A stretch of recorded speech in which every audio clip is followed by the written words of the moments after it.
Hey guys, for those of you that don't know me, I have been a Challenger player since set 3, and with the latest 14.1 patch, the meta has basically completely shifted from an AD heavy meta into an AP heavy meta. So in the current patch, I think that if you have AP items, the good comps you want to default towards are going to be Karthus and TF. You could also flex between Akali and Ahri if you miss these units as well. For the openers, if you have AP items, I would look for the Superfans opener, KDA opener, and the Disco opener. Disco is really good because it just gives you a free pass into Disco TF, and Superfans is really good because they're really cheap, especially since they nerfed streaking. These units are super efficient for how strong your board gets, and the Karthus, TF, and Ahri boards, the Karthus and Ahri boards all stick with the Superfans units at their level 8 board anyway, so that's why this opener is really good as well. Item slams that are good with the new item changes are going to be Morello, Archangel, Shojin, Gunblade, and Adaptive Helm if you're playing AP. If you're playing AD, in my opinion, you really should not be playing towards Ezreal Caitlyn. They're pretty bad unless you get like a Giga cash out from Heartsteel. But my game plan is to look for like a Pentakill or Edgelord opener with Chosen Yasuo or Olaf. I would slam these bruiser-ish items on them and then try to play towards Yone and Riven. If you're able to hit like 3-star Yone or 3-star Riven, you're usually able to top 3 most of your games, and these comps do pretty well in the current meta. If you have the traditional AD opener, I would probably angle towards Country, but I would pretty much completely avoid Ezreal and Caitlyn. And they also introduced like a bunch of new portals in the current patch. Like, for example, they have Wandering Trainer, Loot Subscription, and Spatula. So these portals, they benefit a few comps a lot. I would say it benefits KDA and Pentakill the most because they have like an Exodia 10 break trait, where if you get 10 KDA or 10 Pentakill, you basically instantly win the game. So I think like Pentakill is super contested, but I think people are kind of sleeping on KDA because if you hit like a KDA +1 and 2 KDA spats, you pretty much instantly win the game just like Pentakill. But these are sort of the comps you generally want to play towards if you're playing around a spat. One last thing before I jump into the comps. The streaks got nerfed, which basically slows down the pace of the game a lot. You basically want to heavily prioritize making econ.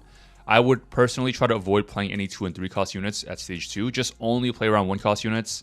I would look for like the KDA units, Superfan units. Just do not play like an expensive board because everyone is just going to be super broke, and whoever has the most econ is going to be able to roll for like TF Karthus first, and they'll be in a much better spot to win the game. So going on to these comps, S tier, Bill Gates, Disco, Pentakill, and Twin Terror. A tier, we have Ahri Flex, and then we have all of the reroll comps just because these are a little bit more RNG to hit. And yeah, that's pretty much it for the comps. I updated the augments to reflect the new meta. Leveling guide is basically the same, but I also updated like the headliners you want to look for in the current meta as well. By the time I post this video, I will be streaming, so come check me out if you have any questions. And I also have another YouTube channel where I talk about my VODs, and I go through my thought process on how I play through my games. So if you're interested in that, feel free to subscribe to that channel as well. Without further ado, let's jump right into the guide. Okay, so the first comp is going to be Pentakill. So Pentakill is probably the strongest level 8 comp right now. The only problem is if you're playing Pentakill level 8, you're probably going to be 3-way contested. So you should be very aware of the different variations you could play around if you like missed the Viego or something. But the core to Pentakill is just going to be the 3 Superfan units with Gnar instead of Kennen, Mordekaiser for frontline, Karthus as your primary carry, and then this Akali gives you 2 Executioner and also 3 KDA. KDA and Pentakill synergize very well together just because Pentakill units take less damage, and then KDA gives more effective HP towards your for your Pentakill units. So it's like a wombo combo for like synergies, and they're very cheap units as well. And basically, you primary the Karthus and you secondary the Akali most of the time. The strongest variation you could play into is if you get the Executioner Karthus headliner. This allows you to play into Vex for a lot of additional CC, and it gives you a lot more frontline because it lets you play into a 2-star Amumu or a 2-star Poppy. Amumu gives you Guardian and Poppy gives you Mosher. And usually, you just secondary the Akali. For Akali, you go IE Hodge +1. If you have Morello or red buff, you can put red buff on her. She spreads the anti-heal very, very well. And then Karthus, I usually just like to go 1 mana item and 2 damage. If you're playing this variant, you get the Superfan item. Karthus' Superfan item is Archangels, and Akali's Superfan item is Hodge. But honestly, itemization for Karthus doesn't really matter too much, just because as long as you have the Archangels, your Karthus is going to eventually one-shot their backline anyway. Just put whatever you slammed early game on him, and you'll do just fine. Superfans is really good because this comp requires like a lot of items, because you basically want 3-item Akali, 3-item Karthus, and 3-item Mordekaiser / Amumu. And Superfan basically gives you that one extra item to hit that super power spike when you 3-item everything. So if you're not playing around the Executioner variant, chances are you're playing around the Pentakill variant. If you're playing the Pentakill variant, this is going to be the board. I think like Pentakill is the weaker variant, just because if you're playing around the Viego, you kind of want 3 Edgelord in. But the only way to get 3 Edgelord in without the headliner is by playing Kayle, which is fine because Kayle is a Pentakill unit. But you end up having to play like a random Yone. And Yone doesn't really contribute much to your board anyway, which is why like I feel like this variation is like a bit weaker. So let me just throw in like the random Yone. So your board is just going to look like this. So I would only throw in 3 Edgelord if you actually have a 2-item Viego. Otherwise, I pretty much prefer having like the Gnar for the 3rd Superfan item instead. So for example, like if you hit like Chosen Viego, then yeah, you want to play like the 3 Edgelord because he's your primary carry. But if you hit Chosen Karthus and you're stuck on like a 1-star Viego, you probably would rather like play the Gnar over this Yone instead, because like a 1-star Viego isn't going to do shit for you anyway. You might as well just get the 3rd Superfan item on your Karthus or something. And then same deal, you just secondary either the Viego or the Akali in this case. And Morello, you want like one form of anti-heal. It could be red buff, it could be Sunfire on your Mordekaiser, it could be Morello. If you don't have a 3rd item for your Karthus, you just put Morello on your Karthus instead. Absolutely okay. And you also need some kind of like MR shred if you're playing around the Karthus. So Shiv is quite good on Karthus as well. If you don't get the Shiv, you just put Spark on your Mordekaiser. So if you get a Spat for this comp, it's actually fucking broken, because you put the Spat on the Akali and then you just play 7 Pentakill instead, and this would be the board you want to play. Best in slot Akali is going to be Pentakill Spat, IE, and Hodge, and then itemization for Viego and Karthus is basically the same. Remember, you itemize Viego only if you have 2-star Viego and you have 3 Pentakill or 3 Edgelord. Otherwise, you generally want to carry these 2 units instead, in my opinion at least. Okay, next comp is just going to be TF. So TF is the other AP comp that is really good in the current patch, but thankfully it's like a lot simpler to play than Pentakill. The reason why is because you're always going to be carrying TF, and the only thing that changes in the different variations is pretty much your front line. The core units are just going to be all of the disco units here. You pretty much always play a 3rd Spellweaver like Lulu and Echo because you're playing around the Gragas, and your front line is always going to be Blitz plus 1 other tank. So you can play a 2-star Zac, this gives you 2 Bruiser. You can also play a 2-star Thresh, that gives you 2 Guardian. There are variations where like if you miss the Blitzcrank, you can play around 4 Bruiser frontline instead. So like Gragas, Chosen, Bruiser, Zac, and then you play like a set. That's perfectly fine as well. But like after you stabilize at level 8, you always want to push 9. And the level 9 board you want to play is almost always going to look like this. You play around Alawi, Ziggs, and Sona. This gives you 4 Dazzler, and then Sona is fucking broken and has like the highest cap. Alawi is just probably like the best tank in the game right now. So for itemization, TF just really likes, in my opinion, Morello for anti-heal, Archangels plus 1. The 3rd item is usually either Gunblade or some type of mana generation item. So for example, you go Shojin, you go Adaptive. You could make Shiv, but I don't like Shiv because like Shiv is only good if you don't already have the Ziggs, because Ziggs already has like built-in MR Shred. But if you don't have like a 3rd item for TF, just put the Shiv on him and then like it's fine as well. You want Shojin Guinsus on your Sona, and then you just put all like the leftover shit on the Ziggs. You just go 3 tank items on your Blitzcrank, and then this board has like a very, very like high win rate. Yeah, but this is basically like your game plan. Okay, so on to the next comp. It's going to be Reroll Riven. So I would play towards Reroll Riven if you have like an Olaf opener or like a Yasuo opener and you have like a lot of cloaks. Generally, like if you have like a Bruiser-ish opener, you're usually deciding between like either Yone or Riven. The indicator to play Riven over Yone is if you get like 3 cloaks instead of like sword, glove, sword, like whatever. Because Riven is a unit that needs like QSS and you need Even Shroud and you want BT, that's 3 cloaks in total. Best in slot Riven is going to be QSS, 1 damage, and 1 healing. So this is probably the ideal setup. You could also go QSS IE Hodge, that's fine as well.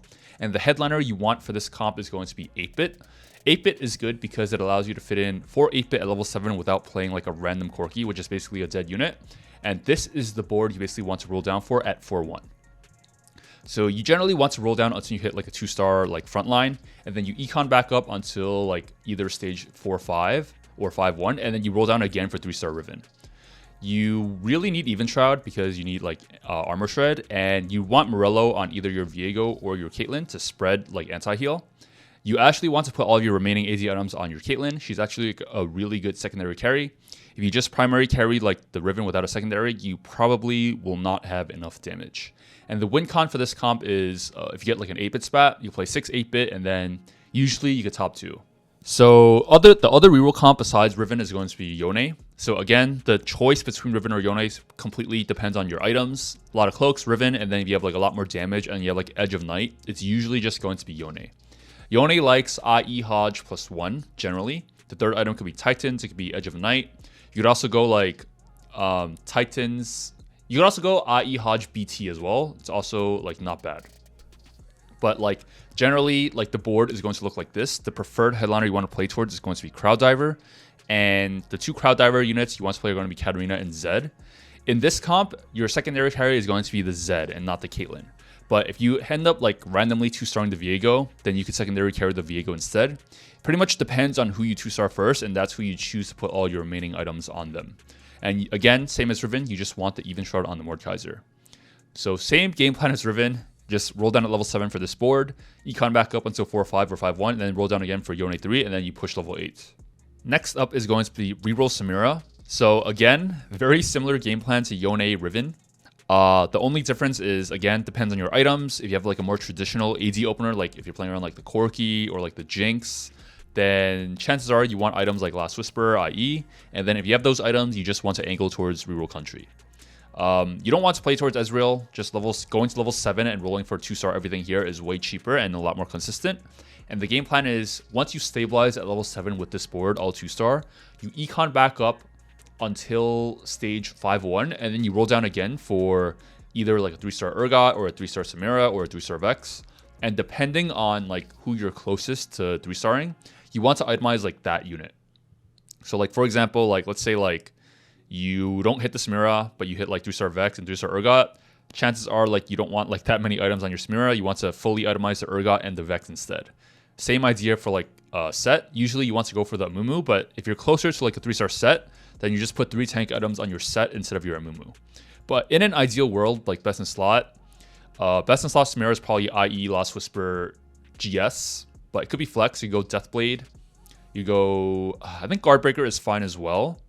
And then if you don't have Beast Gloves on the Urgots, you could go like standard like AD Bruiser-ish items. You go like GS, Guardbreaker. You go Morello on him. It's fine as well. Deathblade. And then Vex likes like Morello really, she spreads Morello really well. Shiv is good on her. Any type of mana item like Adaptive, Blue Buff, Shojin, quite good on Vex as well. And then generic tank items on either the set and the Mumu is perfectly fine. So they actually like indirectly buffed Country by giving you the ability to craft a Country spat. This means that if you have a spat, it basically enables you to angle towards Country a lot more because the 7 Country power spike is actually really, really strong. And if you're playing the 7 Country, if you're playing 7 Country, you just drop. Who do you drop? It lets you push 8 and it lets you play Katarina for 7 Country, and your board is fucking giga broken. But yeah, that's the game plan for Country. And that's the game plan for AD. Yone, Riven, and Country. Okay, so the last comp on the list is going to be Twin Terror. This comp is actually, like, in my opinion, pretty stupid. It's pretty broken. Like, at 2-1, you just take Twin Terror. You pretty much... I think you want to save HP, actually. You don't, like, full open or you're going to be too low. You probably just play around, like, 2 Jinxes or, like, 2 Olafs, 2 Cassantes, 2 Vi's. And then you basically play strongest board until stage 3-5, I think. Not 3-2. I think if you roll down at 3-2, you won't have enough money to like fit your punk board. So you stay level 5 until 3-5, and then at 3-5 you go level 6, and then you roll down for this exact board. And the only headliners I would take is either Executioner Twitch or Executioner Vex. I think if you take Punk, it's like it has really, really low cap because you won't be able to fit in for Executioner.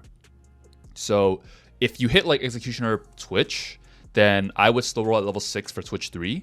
But if you hit Executioner Vex, then I would actually go for like a 3-star Vex instead of a 3-star Twitch. So I would like econ back up and go 7 and then roll for Vex 3 and then hopefully hit Twitch along the way, along with Amumu and like Pantheon. And once you go level 7, your last unit is just going to be Samira. So you just play like a random Samira, and then this gives you 4 Executioner, and you have like a giga fucking strong board. Itemization wise for Twitch, you just put like any AD or crit items on him. So like IE, Last Whisper, Hodge, GS, Guardbreaker, Deathblade, all quite good. And then Vex really likes Morello. She likes mana items, she likes Shiv, she likes Archangels, and then all of your random tank items just go on like your Amumu. And then once you go like level 8, you just play like a second Amumu. Yeah, this board is fucking broken. Like if you're able to hit like 3-star Vex, your odds of winning are like 50%. It's actually like stupid. Okay, I forgot, but there's one more comp. It's going to be Ahri. So Ahri, she did get nerfed, but in my opinion, she's like a really, really good like backup AP comp in case like you're rolling for Karthus and you miss. Because chances are like if you're playing for Karthus and you miss, that comp is probably like 3-way contested anyway.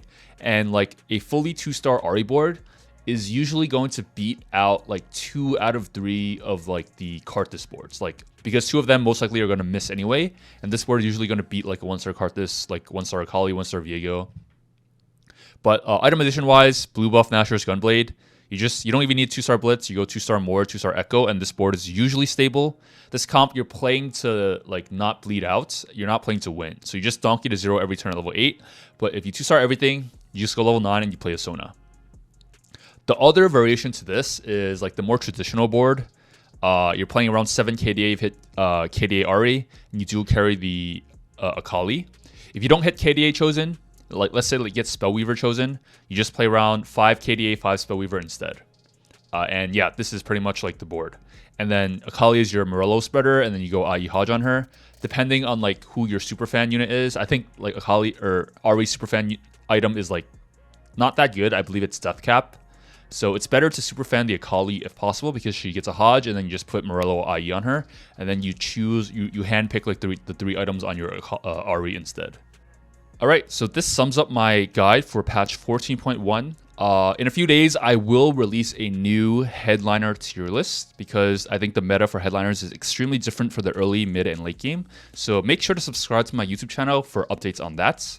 By the time this video is posted, again, I am streaming on Twitch. So if you have any questions, feel free to drop by and ask. I also have another YouTube channel where I post VODs and explain each of my decisions. I think it's great for you guys if you really want to learn the game. So feel free to check that channel out and subscribe if you enjoy it. And yeah, that's it. I'll see you guys next time.